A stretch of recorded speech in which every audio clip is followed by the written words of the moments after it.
What's up? It's Army 2 Willis. We're playing Magic the Gathering. I just want to talk to you guys about a game that's coming out real soon. Everybody's got like these speculative comments they have about the game, and I'm a person too. I'm new to YouTube or whatnot, but I have 2 cents as well. The game I'm talking about would happen to be State of Decay 2. Now, a lot of people are saying stuff like State of Decay 2 is not going to be that good of a game, or State of Decay 2 is not not going to live up to its expectations. The game costs $30. what what real expectations do you have of a game that costs $30? It's not a $60 game like most stuff on consoles. Now, give it us people that play on PC and play on Steam. We do play games that cost a lot less, and most of the time I aim to buy games, at a cheaper price point. But sometimes you get what you pay for. You know what I mean?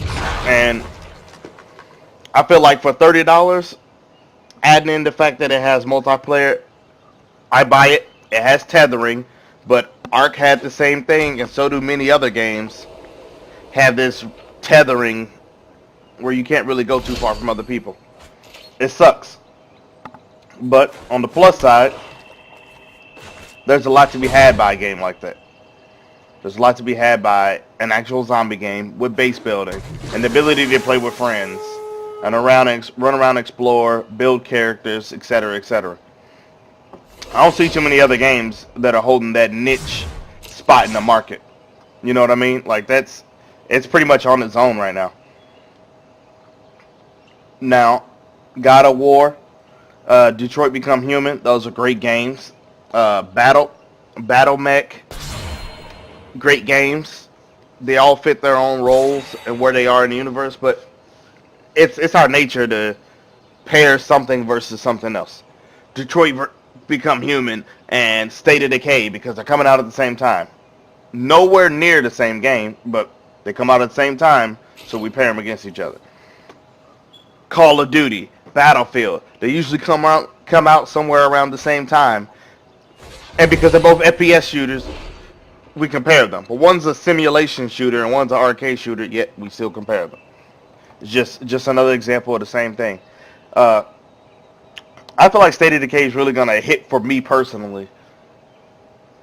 A zombie game that I can play with my friends, I can run around, I can scavenge, I can build things. Sure, I'm not building things while I'm playing in somebody else's game, but the ability to just be able to run around in somebody else's game, or them run around in my game to help me with things that are happening, I feel like that alone pays for itself with the game. A lot of people might disagree and feel like that's not necessarily the case, but I personally feel like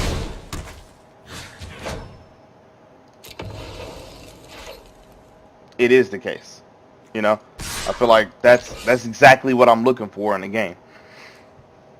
I'll buy it. People will disagree. I expect people to disagree. I expect for you guys to have comments on it as well. But, you know, it's a game. I play a lot of games. I spend most of my day, I buy it. I have some content that gets saturated. You know, I have a family. I have kids. I have a wife. But I try to bring you guys the best content that I can create for you at the time. If that means that there's things in the content that I have to go out and edit, or if I just want to redo it completely, that's what I do, because I want to bring you guys the best that I can make. On to the next thing I want to talk about. Gaming in general. Graphics cards, processors, consoles. I really feel like Moore's Law is coming into effect, and I feel like it's showing its ugly head more and more the further and further time gets, in all honesty. I feel like we're reaching that point, you know what I mean, where things are going to kind of reach a screeching halt. Not in totem as a technology, but kind of like as a whole. Besides resolution, what has really happened in the last 4 generations technologically? And I'm counting generations, like I'm already counting the 1100 series because it comes out this year. And I'm talking this year going back to every other year. Everything we have from the 31st of December of this year going back over the last 10 years, what has really happened? I don't feel like anything's really happened.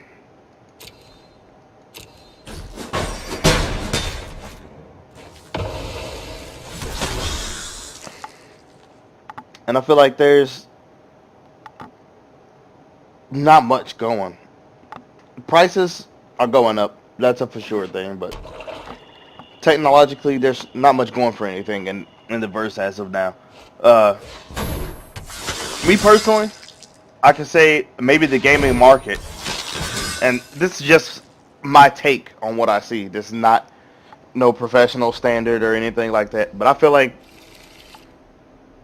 me as a gamer, from the time I started, pretty much out the womb, to now, those mid '80s to now, I feel like what I look for in a game has changed. Now, of course, things are gonna change. You know, go from playing like Mario and stuff like that to playing other games. It's gonna change, but that's not what I mean by change. Like, even as an adult, playing FPS shooters might have been my go-to genre, and JRPGs, but I don't seek JRPGs and FPS shooters nowadays. Like, I still play them. They are still games that are fun to me. But I like playing games with friends. And I think for me personally, what's changed a lot is throughout my time of service and meeting all the people I've met. You know, we can't just go sit down and meet at a coffee shop and talk and whatnot. A lot of us have grown close from spending a lot of time in stressful situations together, so we kind of know each other, kind of have like that family vibe. So the best way for us to communicate across different states and different countries is sit down and play some video games together. You know, like there's a lot of people that can't say that. There's a lot of people that don't have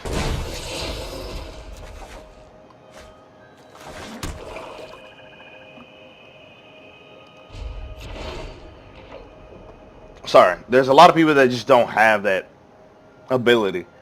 There's a lot of people that might not even have those situations, but I think those elements of my life is what's changed things going forward for how I game. I game to have fun and communicate, to hang out. It's a social interaction for me for a need that can't be met in the physical. It's a virtual need. It's a virtual fulfillment for a physical need, a social need. However you personally view it, as physical or mental, social, is a need that's being filled in a way using virtual reality, using electronics and technology. And I think if it wasn't for companies like Microsoft, we wouldn't have those abilities. You know what I mean? We wouldn't have the ability to say, look at this. Here's a way to communicate with your buddies that might be in Japan, or your buddies that might be in Georgia, your buddies in New York, your buddies in California, your buddies in South Korea. But it's just a means to use technology. That's how I see it. That's how I view it. Everybody's not going to view it the same.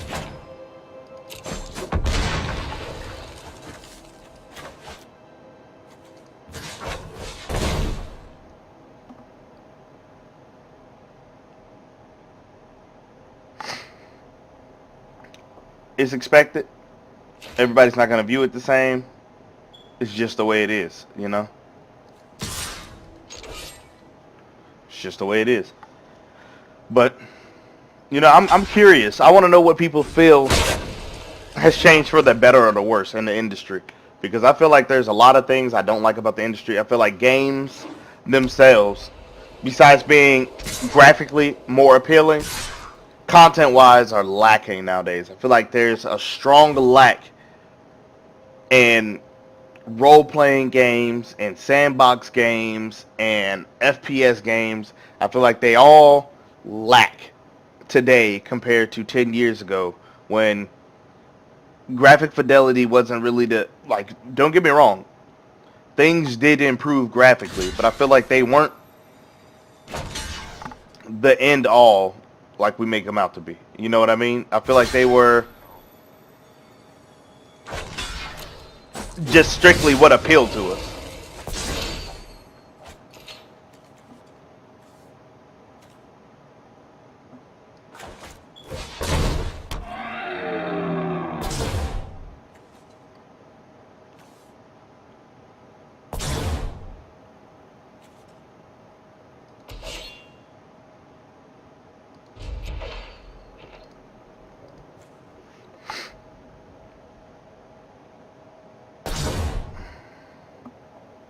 I couldn't kill him this turn, so I can't see myself attacking him. That's only 10, 15, 16. He would have 2 health points at the end of it. But you know, I personally have my thoughts on things and how I feel about certain things and whatnot, but you know, everybody's not gonna feel the same.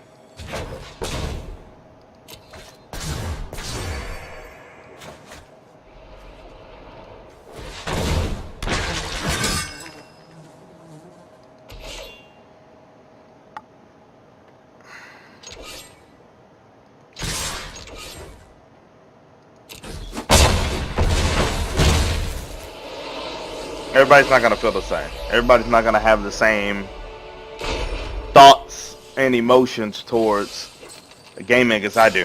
And I'm not asking people to feel the same way. I'm not asking people to think like I am. I mean, we're all different. We're all human. We all have our own personalities. We're all unique. So my thoughts are just to portray what I'm thinking in my mind and to express to you guys where I sit as a very hardcore gamer today. The whole reason I even started YouTube, to be honest, was because I was like, hey, here I am, this disabled vet, and I have nothing but time. Why not dedicate that time that I spend gaming towards sharing it with the community anyway? I mean, here's all these other people who have jobs they leave and go to and all these things they go do, but I'm here. I have the time to dedicate time to you guys, so why not? So that's been my personal short-term and long-term goal, to just share my experiences with you guys and share, you know, the games I play and the things I do. And like everybody else, you know, I know life gaming, but I don't have no life. Like, a lot of people say, oh, you have no life, or, you know, things like that when you beating them in games. You know, everybody gets this sour feeling or hits the rage moment, but I don't think there's really anybody out there that really has no life. Everybody has a life. It's just some people have more time to dedicate to hobbies and things of interest than other people. Sometimes I don't even want to play fucking video games. It happens. A lot of people experience this where they just don't want to do something that they may love doing. I grew up on video games, so it's a comfort zone for me. Even as a child, video games were a fallback option. There's something to play. There's been many times in my life where I didn't even play video games. I might have been out clubbing all the time, or sightseeing, or just spending time with friends and family. Everybody does it, but video games is my personal hobby, my coin collection. If you get what I will.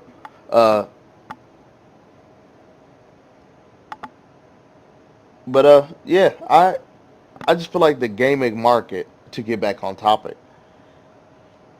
has drastically changed from like the 2007 to 2012 era to now. Ever since next gen consoles hit the market, the direction gaming has went in has changed. If we were on a rapid rise, we're now on an incline. I think it's still rising, but in terms of what all we got, it's not all there. There was a loss in things we got.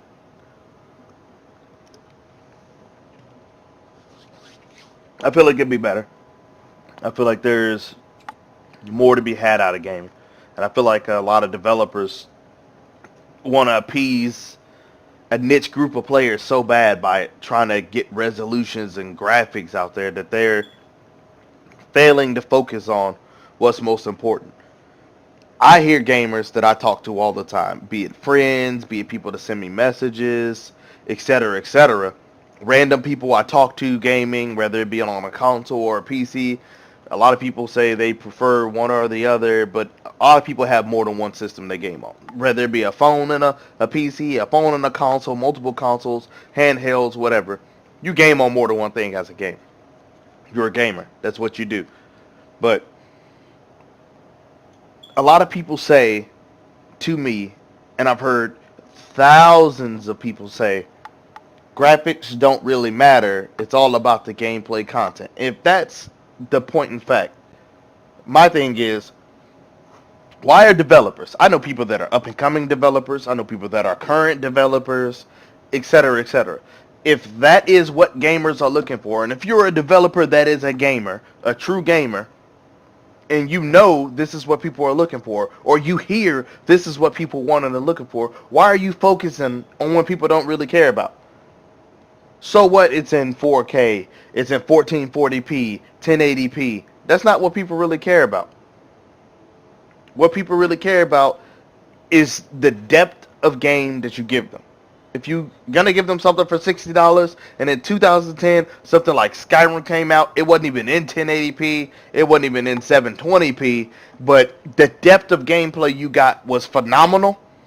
And then you skip ahead to now, and you get games like, mind you, it's an online game and not a single player game, but you get games like Elder Scrolls Online, and the amount of depth to the content, and content isn't quite there, you're at a loss. It doesn't matter how much more beautiful ESO is compared to Skyrim. It doesn't matter how graphically brilliant Fallout 4 looks to Fallout 3 when Fallout 3 has a crap ton of content for its base gameplay compared to all the DLCs of Fallout 4 combined. It's people feel at a loss. People feel gypped, people feel screwed, and people feel like companies don't really give a shit about them anymore.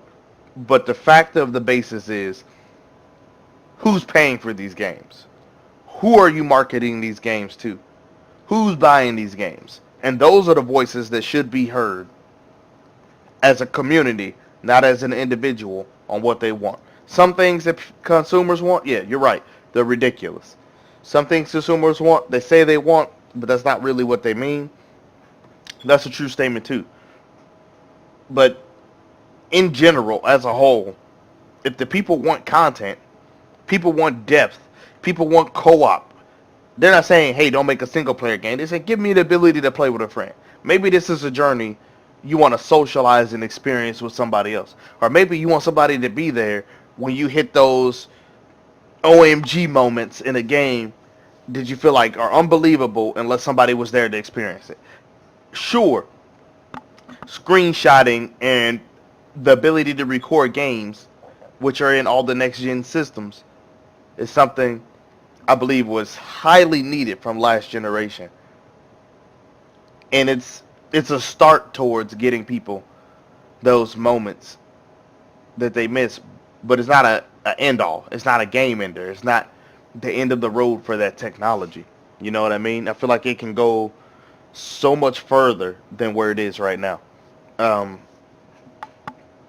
Games like Conan Exiles. I'm using for example. I'm not a hater of Conan. I play Conan with my org, the Legion, every day on server 1653. We get on, we play, we talk trash. That's what we do. We're trash talking, and we win some, we lose some. You know, some people hit us up in Conan. I did a raid while I wasn't on, spending family time. I felt a little salty about it because, you know, I wasn't able to be there. Not really that they raided us, because it's a video game first and foremost, and I don't feel like anybody should ever rage over a video game. I honestly don't. The only game I see where raging can feel valid is games where it becomes more than just a game. It becomes a lifestyle or a job, i.e. games like Ark. where they take away the fun in the game aspect and turn it into a lifestyle because you can't walk away from the game without losing everything you put into it. And that's the reason why I don't mess with that game anymore. I feel like there's just too much you invest and too much to lose, too much risk involved in that game, and too much of what they promised that never came to light. And I feel like Conan could fall into that same light if they're not careful. If they don't pay attention, they can end up in that same situation. And that's not a situation you want to be in all honesty. A situation you want to be in is you want to be in a situation where you can sit back and say, I'll close this out so we can just talk for a second. You want to be in a situation where you can say, you know, here's a game that made promises, that fulfilled those promises, or explained to us why those promises were not fulfillable, and looked for an alternative to go in that situation. You know what I mean? There has to be a give and a take. Sure, you want to give us this, and you have to take it back, but you give us something else to fill that hole, to fill that need. Because that one thing that you promised us might be what garnered your fan base for that game in the first place. But if you're in a situation where you say, I'm just going to take back those things I gave my fan base, then what is there? What is there to this game?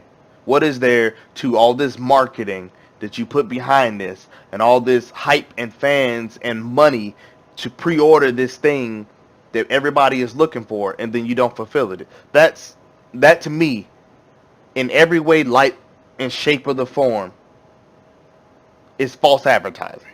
And false advertising is illegal. It is. It is very illegal. Because you're promising me something. You're telling me I'm buying via digital or physical product that's going to contain this, and then it doesn't. No Man's Lie, No Man's Sky, a game where people were looking for something and it didn't fulfill. That's a big bump of things where people were looking for something and it didn't fulfill. But why did everybody always jump to the extremes instead of looking at the things that do the same thing just subtly? Those are the most dangerous games. I get tired of hearing people say, No Man's Sky, EA, Battlefront 2.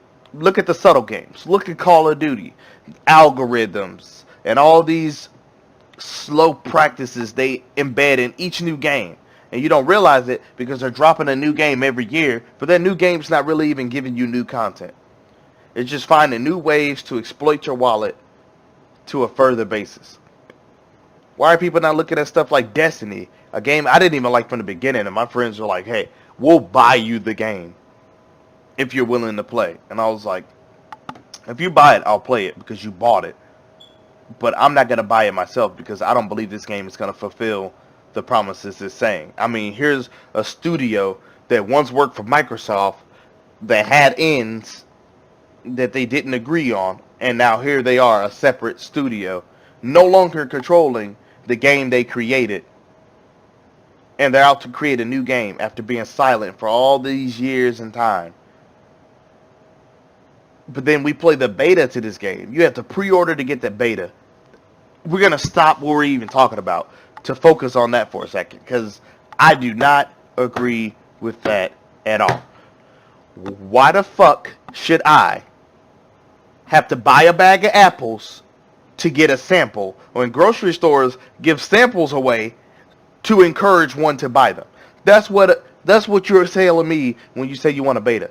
You want me to sample this to encourage me to buy it.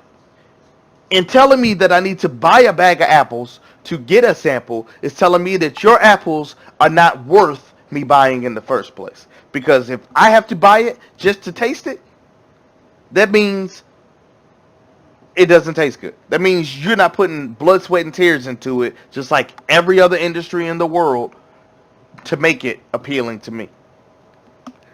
You should want me to test it. Betas are the new demos of today. In all honesty, I feel like a beta is the new demo of today. If you're making me pay for a beta, your game's not worth it, and I'm not going to pay for it. And that's how I felt about Destiny. They wanted me to pay for a beta. They had all this marketing with all this extra shit that has nothing to do with the fucking video game. You're telling me when I'm looking at the screen that your game's not worth the $60 that I would spend on.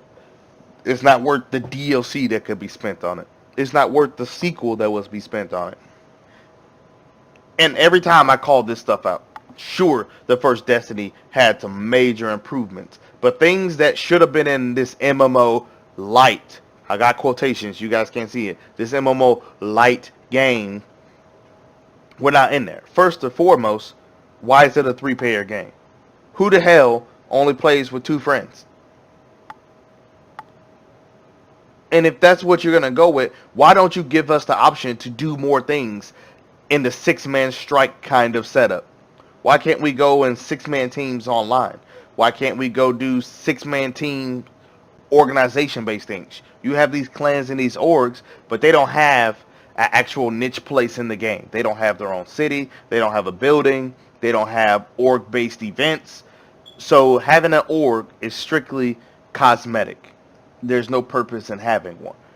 And then you have this game where they say, here's a sparrow to help you get around, but that's all there is to this.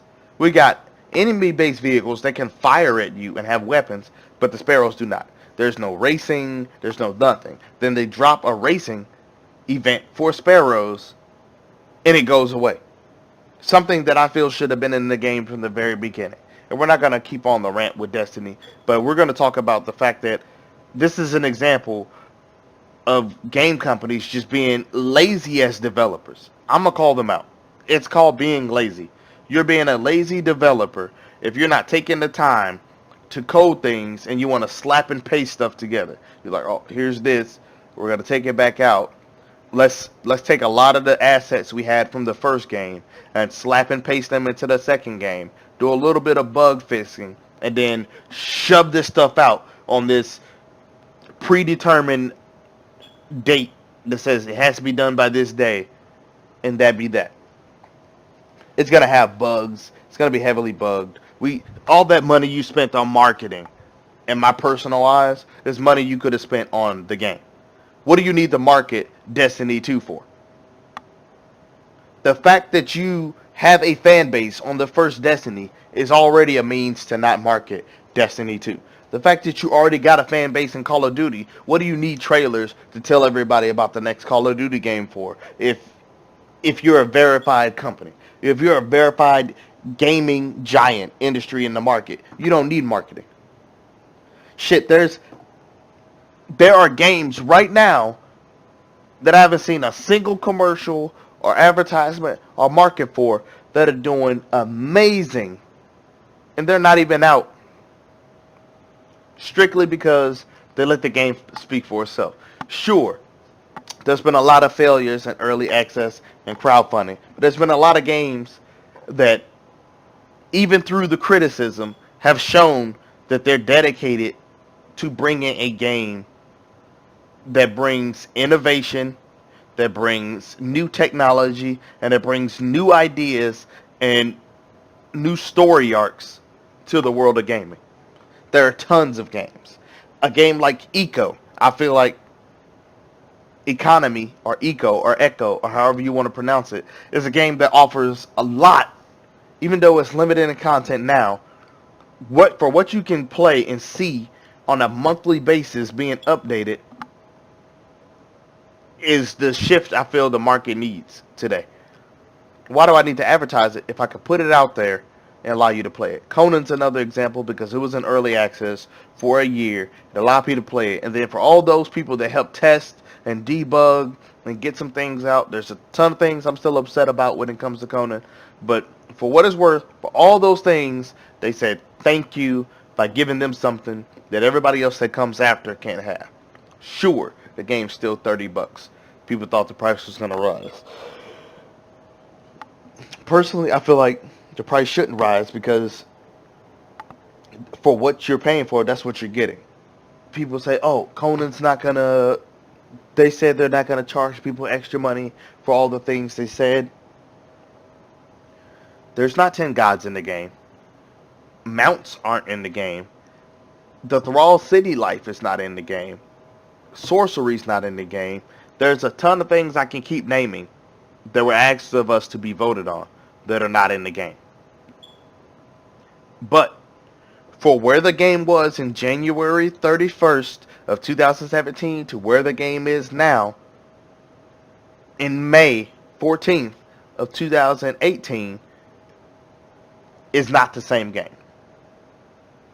In terms of how combat works, how the story's developed, the content that's in the game, it's not the same game. You can see the growth. That is visible. I will give them that. That is 100% visible. The combat that everybody hated and that they went back and did a lot of improvements on is there. Excuse me. It is definitely there. But what is not there is the repeated bugs you experience in the game. The bugs that have been there since the beginning. Here's a game that you have released now, but still contains the same bugs it had before. Isn't that the purpose of a beta? An alpha is to debug a game that does not have all of the things that are mandatory for the game to have. All the mechanics are not in a game in an alpha.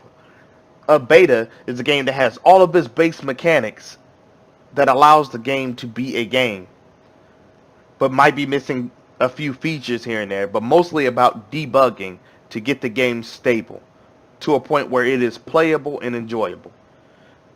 People can say, yes, Conan is playable and enjoyable, but it's highly stressful in terms of bugs that shouldn't exist. Why should thralls be falling through the floors a year into development of the game and now it's an official release, but thralls don't even stay in the spot they're supposed to be in?